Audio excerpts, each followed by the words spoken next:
dire, la personne qui va présenter ce thème, c'est une jeune étudiante. Elle est vraiment dynamique. Elle est étudiante en ENSSMAL. Je vais laisser ça pour elle parce que c'est un peu compliqué pour moi. Et coordinatrice chez Nefrops. Et elle est vraiment passionnée par la nature. Veuillez applaudir avec moi la charmante demoiselle Ben Miloud Leila.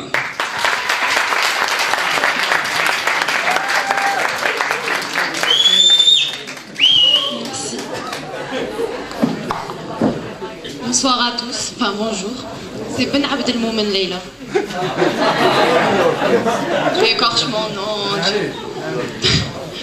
Donc je suis étudiante à l'ENSSMAL, comme il a dit, qui est l'École nationale supérieure des sciences de la mer et de l'aménagement du littoral. Et je participe en tant que coordinatrice principale chez Nefrops, qui est une jeune entreprise d'ingénierie environnementale. Hamza va vous l'expliquer un peu plus tard, plus en détail. Bon, Hamza, c'est mon DG, d'Arma.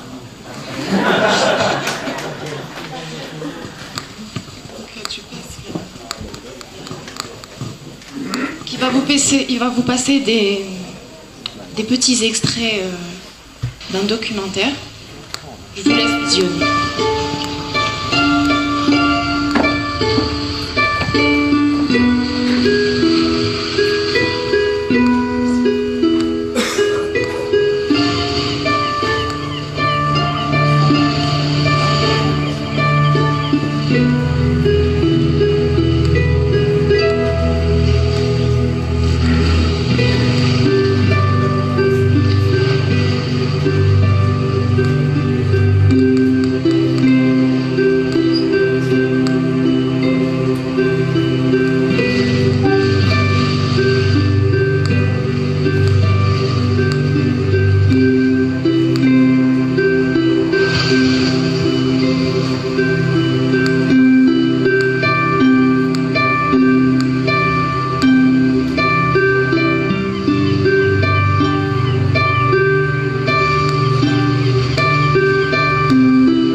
Donc on est obligé de passer un petit peu parce que le documentaire est un peu long et on n'a pas assez le temps.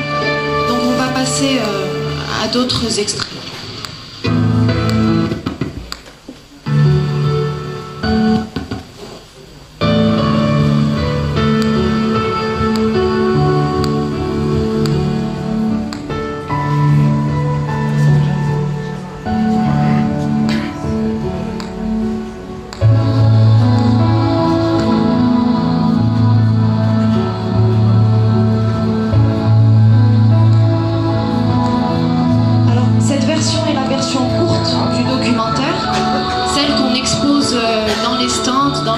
Expositions, etc. Et qui dure 13 minutes à peu près.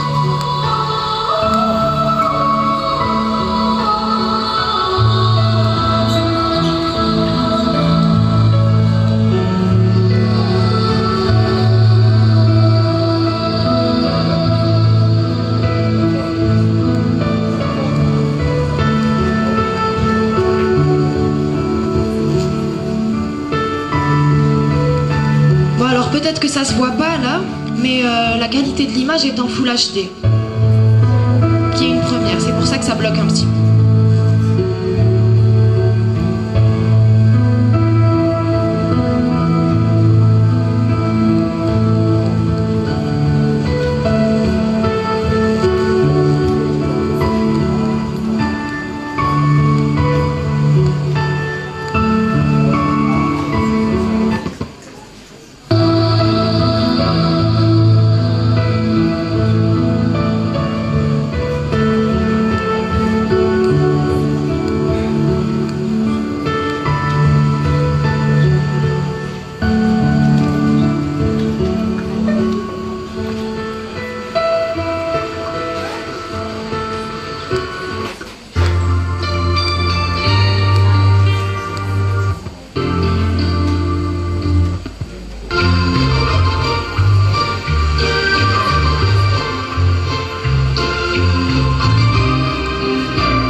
L'image, c'est pas l'Australie, c'est pas autre part. C'est filmé dans nos eaux, chez nous. Peut-être à quelques mètres de là où vous vivez, de là où on passe nos vacances, des plages sur lesquelles parfois on oublie un petit sachet, une bouteille en plastique. Ça arrive. Et comme vous l'avez lu, les images traitent de la biodiversité marine. Et en Algérie, quand on entend biodiversité marine générale, on pense à Djidjel, à Béjaïa. Mais ces images, c'est aussi Ain Benyen, c'est Ain Taya, c'est la Madrag. Genre vous vous baladez tranquillement à Sidi Froj, et à quelques mètres sous l'eau, il y a tout un monde dont la majorité d'entre nous n'y connaît pas grand-chose. Et c'est là qu'on a envie d'intervenir chez Nefrops.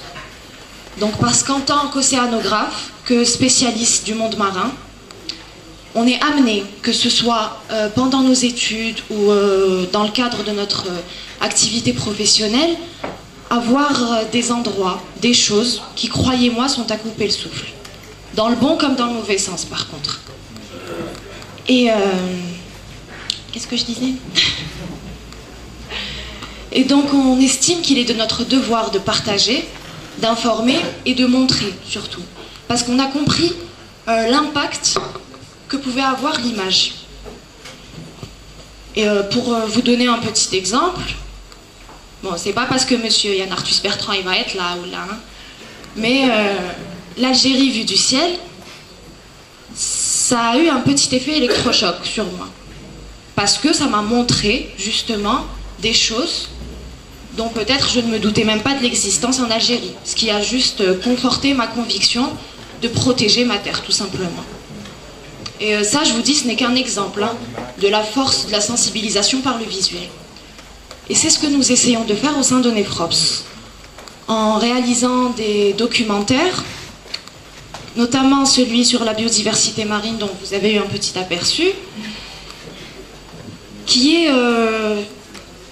le mieux placé, le mieux adapté pour susciter l'intérêt et faire valoir le patrimoine naturel marin en Algérie, ses particularités et son statut exceptionnel de pilier écologique méditerranéen. Donc on essaye vraiment de la manière la plus exhaustive de faire parvenir au grand public des informations distillées et extraites d'un travail purement scientifique, qu'on essaye de vulgariser du mieux qu'on peut. Et l'éthique étant aujourd'hui un outil de travail à part entière, dans tous les domaines et dans le monde entier, on l'a tout naturellement exploité dans le nôtre, en Algérie, pour informer et montrer. Donc montrer parce que, croyez-moi, il n'y a pas meilleur moyen de vouloir protéger une espèce, par exemple, que de celui de l'avoir dans son habitat naturel. Ou de décider de changer quelques-unes de nos mauvaises habitudes en voyant leurs conséquences sur cette même espèce. Et pour ce qui est de l'information, je vais essayer d'illustrer ça avec un petit exemple encore. Vous connaissez tous le mérou. Vous êtes beaucoup à l'apprécier, j'imagine, dans vos assiettes. Donc le mérou, son poids marchand, il est de 1,2 kg. Et vous vous doutez bien qu'il y parvient très très très rarement sur les étalages. Parce que tout simplement parce qu'il est pêché trop tôt. Eh bien, c'est vrai que pour qu'il arrive sur les étalages, il y a toute une chaîne d'intervenants. Du pêcheur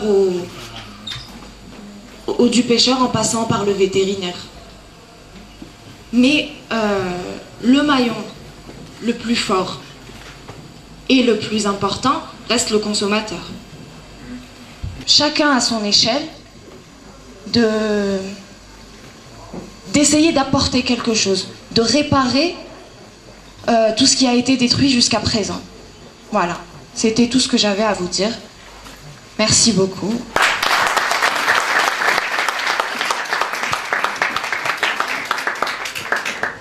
Avant de regagner le stage, j'ai pas arrêté de prononcer son nom parce que j'avais peur de me prononcer faux encore une fois. On se qu'avait applaudir Ben Abdelmoumen Leila.